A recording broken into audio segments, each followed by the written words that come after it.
Je me suis levé et je l'ai giflé. 33 ans après, pourquoi Sharon Stone garde-t-elle un mauvais souvenir du tournage de ce film culte? Avant de commencer, s'il te plaît, abonne-toi, aime et partage la vidéo pour nous soutenir. En mai 1992, Paul Verhoeven nous offrait l'un des thrillers les plus sulfureux de tous les temps avec Basic Instinct. Porté par Michael Douglas et Sharon Stone en amants incandescents, le film a connu un immense succès critique et commercial, récoltant 352 millions de dollars de recettes mondiales. La comédienne, alors âgée de 34 ans, devenait une véritable icône grâce au rôle de la psychopathe Catherine Tramell. Toutefois, même si ce personnage a fait d'elle une star internationale, Sharon Stone a toujours gardé un souvenir amer du tournage. Une scène légendaire née dans la trahison. En effet, la fameuse séquence de croisement de jambes a été l'objet de discorde entre elle et Paul Verhoeven, et la rancœur est encore tenace aujourd'hui. Quand on a tourné la scène, je portais une culotte blanche. Le réalisateur Paul Verhoeven a dit qu'elle se reflétait dans les éclairages, donc qu'on voyait que je portais quelque chose, explique la comédienne dans le documentaire Basic Instinct. Il avait donc besoin que je l'enlève, en me disant que ce serait voilé par une ombre, caché, qu'on ne verrait rien. J'ai fait un essai, j'ai regardé le moniteur et on ne voyait rien.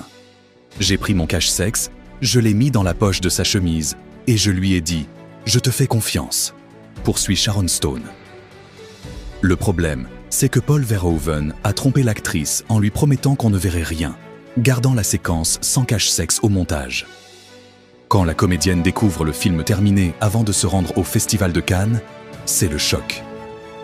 J'ai réalisé qu'il y avait la moitié d'un plan où l'on pouvait commencer à voir des poils pubiens, qu'on ne voyait rien d'autre, mais qu'il y avait cette idée que l'on pouvait voir. Et cette idée est très puissante, car on n'avait jamais rien vu de tel dans un film de studio, assure l'actrice. Quand j'ai vu la séquence, je me suis senti trahi. Je me suis levé et je l'ai giflé. Ce qui m'a choqué, c'est sa trahison, souligne Sharon Stone. Elle tente de faire retirer ce plan, mais Paul Verhoeven refuse, lui assurant que cela ferait d'elle une superstar, ce que l'actrice a fini par concéder. Si j'avais été à la place du réalisateur, j'aurais certainement conservé cette scène. Mais Paul aurait dû me prévenir. C'était un manque de respect, déplore l'artiste. Toutefois, même si cette séquence a propulsé Sharon Stone au firmament, elle a dû en payer un lourd tribut. L'actrice a subi plusieurs agressions pour le seul fait d'avoir tourné ce film et perdu la garde de son fils adoptif au motif qu'elle tournait des films érotiques. Je ne peux pas croire qu'il m'ait sciemment menti. Le fait qu'il ne m'ait rien dit m'a blessé, car j'ai accepté tout ce qu'il a demandé et il ne m'a pas respecté. Et si ça avait été Michael Douglas à ma place, il l'aurait prévenu, ou Michael lui aurait mis sa main dans la figure. Zrenia, conclut Sharon Stone.